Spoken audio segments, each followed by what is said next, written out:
Hubo un tiempo en que el mundo conocido parecía terminar en los confines del Mediterráneo. Más allá, se extendían tierras envueltas en misterio, relatos de imperios fabulosos y riquezas incalculables. Y fue un hombre, un joven mercader veneciano llamado Marco Polo, quien se atrevió a cruzar esas fronteras invisibles. Sus viajes lo llevaron a recorrer la ruta de la seda, a internarse en reinos que pocos europeos habían visto, y a pasar 17 años en la corte del poderoso Kublai Khan. Sus crónicas no solo alimentaron la imaginación de Occidente, sino que abrieron una ventana a un mundo desconocido. Marco Polo no fue simplemente un viajero, fue un puente entre dos civilizaciones. Su relato, plasmado en el Libro de las Maravillas, mezclaba lo real con lo increíble, inspirando tanto dudas como fascinación. Algunos lo llamaron fabulador, otros visionario, pero nadie pudo negar el impacto de sus palabras. En sus páginas, Europa descubrió ciudades monumentales, ejércitos innumerables y riquezas que desafiaban la imaginación. Hoy, su figura sigue viva, recordándonos que la historia de la humanidad se escribe gracias a quienes se atreven a mirar más allá del horizonte. Marco Polo nació en 1254, en el corazón de Venecia, una ciudad que no solo era un puerto, sino la puerta de entrada al comercio con Oriente. Su familia pertenecía al poderoso gremio de mercaderes, hombres que entendían que el verdadero poder no estaba en los ejércitos, sino en las rutas de intercambio. Su padre Nicolò y su tío Mateo ya habían viajado hacia Asia, explorando tierras lejanas en busca de riquezas y alianzas. Desde pequeño, Marco creció rodeado de mapas, relatos de caravanas y mercancías exóticas que despertaron en él una curiosidad insaciable por el mundo más allá del Adriático. Cuando cumplió 15 años, Marco quedó huérfano de madre y su crianza recayó en otros miembros de la familia. Mientras su padre y su tío emprendían viajes que marcarían su destino, fue en este ambiente de ausencia y espera donde germinó la idea de acompañarlos en su próxima travesía. Venecia era ya una república orgullosa, en constante competencia con Génova y Pisa por el control del comercio mediterráneo. Para un joven Marco, crecer allí significaba respirar ambición, oportunidades y riesgos. Su origen no lo definió como simple comerciante, lo preparó para convertirse en narrador de mundos ocultos. En 1271, con apenas 17 años, Marco Polo emprendió el viaje que cambiaría su vida y lo llevaría a recorrer medio mundo. Acompañado de su padre Nicolò y su tío Mateo, partió desde Venecia cargado de mercancías y cartas del Papa destinadas al Gran Khan. El objetivo era claro: abrir nuevas rutas de comercio y estrechar lazos diplomáticos con el poderoso imperio mongol. La travesía no fue un lujo, sino un desafío monumental. Debieron cruzar el Mediterráneo, adentrarse en Tierra Santa y atravesar regiones peligrosas donde la fe y el acero eran la única protección. El viaje los llevó más allá de los límites conocidos por los europeos de su tiempo. Atravesaron Armenia, Persia y las duras montañas de Asia Central, enfrentando climas extremos y asaltantes en cada paso. Para un joven Marco, cada día era una escuela.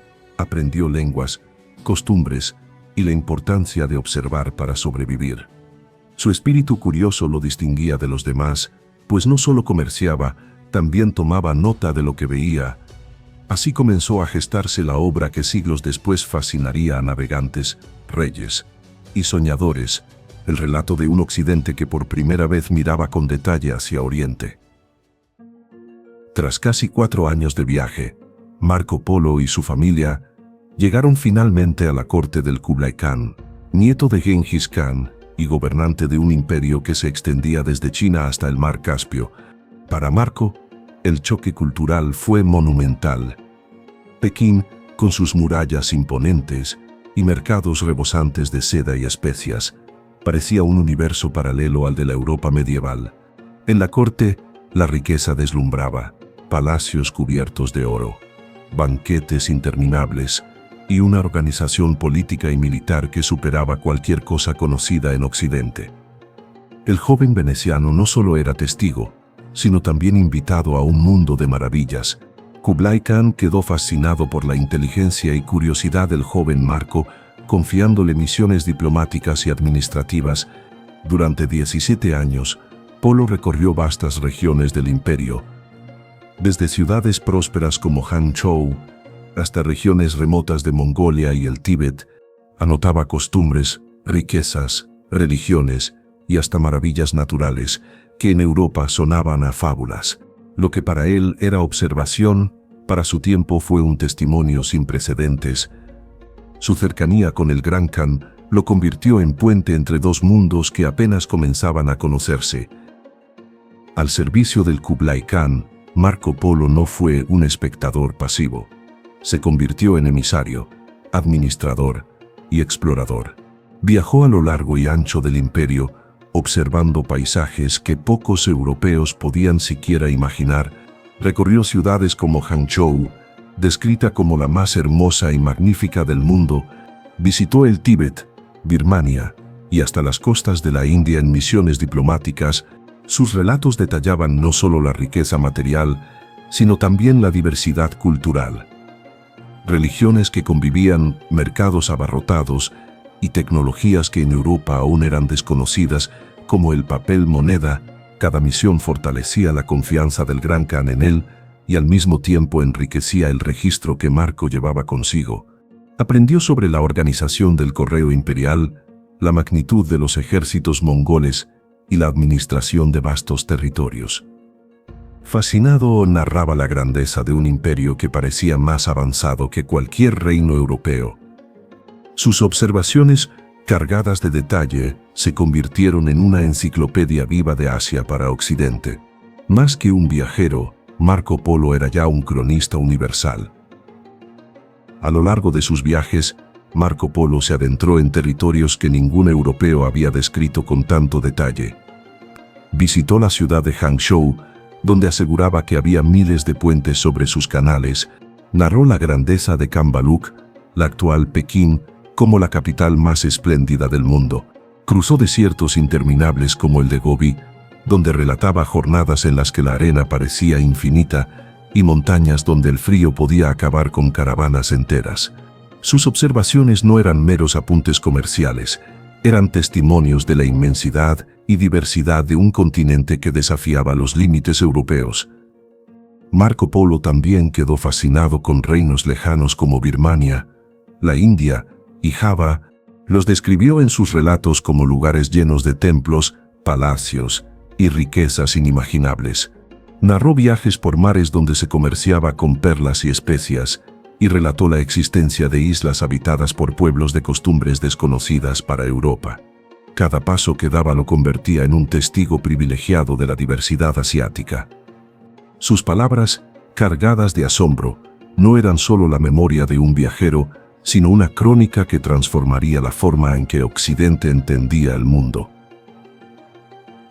Después de 17 años al servicio del Gran Khan, Marco Polo emprendió el arduo regreso a Occidente junto a su padre y su tío. El viaje de vuelta no fue menos peligroso que la ida. Atravesaron mares infestados de piratas, desiertos mortales y territorios en guerra. Tras una travesía que duró casi 3 años, finalmente llegaron a Venecia en 1295. Pero el joven mercader que había partido tiempo atrás ya no existía. Marco Polo regresaba convertido en un hombre maduro, con la memoria llena de historias que parecían imposibles a oídos europeos. Venecia, sin embargo, no lo recibió con grandes honores. Sus relatos sobre ciudades fabulosas, imperios deslumbrantes y riquezas infinitas fueron recibidos con escepticismo. Muchos lo acusaron de exagerado, incluso de fabulador. Pero Marco Polo no parecía inmutarse. Sabía que había visto lo que otros jamás imaginaron. Sus experiencias lo habían marcado para siempre, y aunque las dudas lo acompañaron toda su vida, sus relatos comenzarían a trascender cuando el azar lo obligara a compartirlos en un escenario inesperado: la prisión.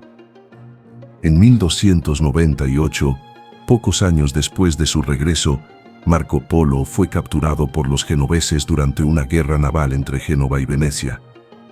En la prisión encontró a Rustichello de Pisa, un escritor acostumbrado a narrar gestas caballerescas. Fue allí donde Marco relató sus viajes y Rustichello los plasmó en un manuscrito que pronto circularía por Europa, el libro de las maravillas del mundo. En sus páginas aparecían descripciones de ciudades gigantescas, palacios recubiertos de oro, costumbres desconocidas y reinos tan lejanos que parecían sacados de un sueño. El libro causó fascinación y controversia a partes iguales. Algunos lo consideraron un tesoro de conocimiento, otros lo tacharon de fábulas imposibles, pero más allá de las dudas, la obra se convirtió en una ventana abierta hacia Oriente, alimentando la imaginación de generaciones enteras de europeos. A través de su voz, Europa conoció a Kublai Khan, las ciudades chinas, las riquezas de India y las rutas que conectaban culturas distantes. Marco Polo, sin proponérselo, se transformó en el primer gran cronista global de la Edad Media. El eco del Libro de las Maravillas trascendió generaciones. Para los europeos de la Edad Media, sus páginas eran un mapa hacia lo desconocido, una promesa de riquezas y territorios por descubrir. Entre quienes lo leyeron siglos después estuvo Cristóbal Colón, quien llevaba consigo un ejemplar anotado del libro durante su viaje de 1492. Marco Polo, con sus relatos, encendió la chispa de la exploración global, inspirando a navegantes, comerciantes y aventureros a buscar las rutas hacia Asia y a desafiar los límites del mundo conocido. Más allá de la veracidad absoluta de sus relatos, lo que Marco Polo ofreció a Europa fue una visión. Describió un mundo inmenso, interconectado y lleno de posibilidades, que contrastaba con la visión estrecha de una Europa feudal. Sus palabras abrieron caminos en la imaginación, caminos que más tarde se convertirían en rutas de navegación y descubrimiento. Marco Polo no descubrió continentes, pero ayudó a que otros soñaran con hacerlo. Su legado fue el de un narrador que transformó la curiosidad en motor de la historia. Marco Polo pasó sus últimos años en Venecia, convertido en un hombre respetado pero también cuestionado. A pesar de su fama, muchos seguían dudando de la veracidad de sus relatos. En su lecho de muerte, en 1324, familiares y sacerdotes le pidieron que negara las fábulas que había contado. Su respuesta fue clara y enigmática: no conté ni la mitad de lo que vi. Con esas palabras, selló su destino entre la historia y la leyenda. Su vida no fue solo la de un mercader, sino la de un puente entre dos mundos que aún hoy siguen inspirando asombro. Su legado trascendió la duda.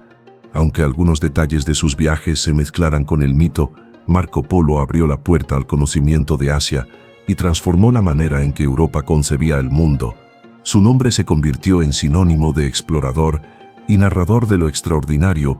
Así, más allá de las fronteras de su tiempo, Marco Polo quedó grabado en la memoria universal como el hombre que llevó a Occidente el eco de Oriente, demostrando que la historia no siempre la escriben los conquistadores, sino también quienes se atreven a contar lo que vieron.